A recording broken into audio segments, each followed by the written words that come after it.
Hello everyone, हमारा question है give IPC name of the following compound C4H9OH C5H11OH। तो देखो पहला क्वेश्चन क्या है कि ये C4H9OH है, तो इसको हम लोग ब्रेक करके कैसे लिख सकते हैं। C4H9OH तो कार्बन कितना है, 4 है। तो 4 कार्बन को कैसे लिख सकते हैं, 1 2 3 4, 4 कार्बन हो गया। और उसके साथ OH जुड़ा हुआ है तो OH जोड़ देंगे। और हाइड्रोजन 9 है, हाइड्रोजन 9 को कैसे रिप्रेजेंट करेंगे, देखो जिसको जितना हाइड्रोजन का नीड है उतना हाइड्रोजन देंगे। एक कार्बन 4 बॉन्ड बनाता है, ये कार्बन एक बॉन्ड पहले बना चुका है, 3 बॉन्ड और बनाएगा।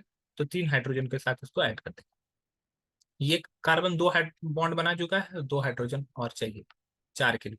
ये भी 2 बना चुका है, 4 के लिए 2 चाहिए, तो ये भी 2 हाइड्रोजन लेगा। और ये भी 2 बॉन्ड बना चुका है, तो ये भी हाइड्रोजन के साथ 2 बॉन्ड बनाए। तो अगर ध्यान से देखोगे तो ये C4H9OH हो गया। ठीक है। अब यहाँ पे OH जो है ये एल्कोहल ग्रुप को प्रेजेंट करता है। ये क्या है, एल्कोहल ग्रुप को प्रेजेंट करता है। अब एल्कोहल ग्रुप का अगर प्रेजेंट करता है तो इसका जो सफिक्स होता है, सफिक्स वो होता है ON। सफिक्स जो होता है वो होता है हमारा ON। ठीक है। और इसका जो जनरल फॉर्मूला होता है ये होता है CnH2n+1OH। ये जनरल फॉर्मूला होता है।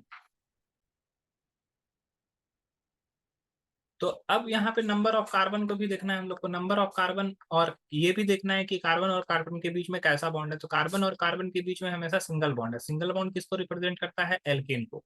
तो एल्केन का सफिक्स जो होता है ANE यूज किया जाता है। और नंबर ऑफ कार्बन के लिए हम लोग क्या यूज करते हैं, एक कार्बन के लिए मिथ यूज करते हैं, 2 कार्बन के लिए ईथ, 3 कार्बन के लिए प्रॉप, 4 कार्बन के लिए ब्यूट, 5 कार्बन के लिए पेंट, इस तरह से यूज किया जाता है, 6 कार्बन के लिए हेक्स। ठीक है। तो यहाँ पे कितना कार्बन है, 1 2 3 4, 4 कार्बन है, उसके लिए हम लोग ब्यूट यूज करेंगे। तो ये इसका नाम हो जाएगा ब्यूट। और फिर इसमें एल्केन, कार्बन कार्बन के बीच में सिंगल बॉन्ड है तो ये एल्केन का पार्ट हो गया, तो उसके लिए ANE। और एल्कोहल यूज हुआ है उसका सफिक्स जो होता है वो OL होता है, तो इसके लिए OL जुड़ जाएगा। ठीक है। तो इसका पूरा नाम क्या हो जाएगा, अगर इसको ऐड करके लिखेंगे तो जब भी ANE में बाद में कोई सफिक्स जुड़ता है तो E जो होता है वो हट जाता है। तो ये हो जाएगा ब्यूटेन ऑल, ब्यूटेनॉल। तो ये हो जाएगा ब्यूटेनॉल। ओके। तो ये C4H9OH का फॉर्मूला क्या, आईपीसी नेम क्या हो गया, ब्यूटेनॉल। अब दूसरा हम लोग देखते हैं। दूसरा में हम लोग का है दिया हुआ है क्वेश्चन नंबर बी में कि C5H11OH। ठीक है। तो C5 में 5 कार्बन है, उसी तरह सेम कंडीशन की तरह से लिख लेंगे, 5 कार्बन। और उसमें OH जुड़ा हुआ है, 11H है। तो 11H में जितना जिस कार्बन को नीड है उतना हम लोग हाइड्रोजन पुट कर देंगे।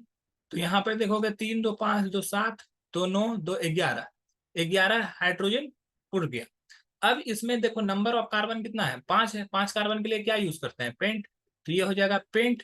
सिंगल बॉन्ड के लिए, कार्बन कार्बन के बीच में सिंगल बॉन्ड के लिए तो एल्केन का हिस्सा हो गया तो ANE। और अल्कोहल के लिए OH के लिए हम लोग OL। तो इसको ओवरऑल लिखेंगे तो ये क्या हो जाएगा, पेंटेनॉल।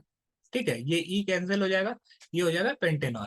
अब इसमें अल्कोहल का पोजीशन हम लोग नहीं लिखते हैं, जनरली ये फर्स्ट पोजीशन पे है, क्योंकि यहाँ पर पोजीशन कहीं पे दिखाया नहीं गया है, डायरेक्ट फॉर्मूला लिखा है।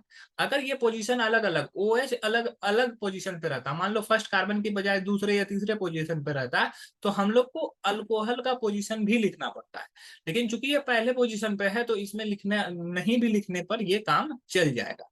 यहाँ भी पहले पोजीशन पे है तो यहाँ भी पोजीशन लिखने का जरूरत नहीं है। लेकिन अगर अल्कोहल यहाँ की बजाय फर्स्ट कार्बन की जगह पे सेकेंड या थर्ड पर जुड़ा होता तो वहां पर अल्कोहल का पोजीशन भी लिखना होता है कि किस पोजीशन पे अल्कोहल जुड़ा हुआ है। आई होप ये क्वेश्चन आपको समझ में आया होगा। That's all, thank you.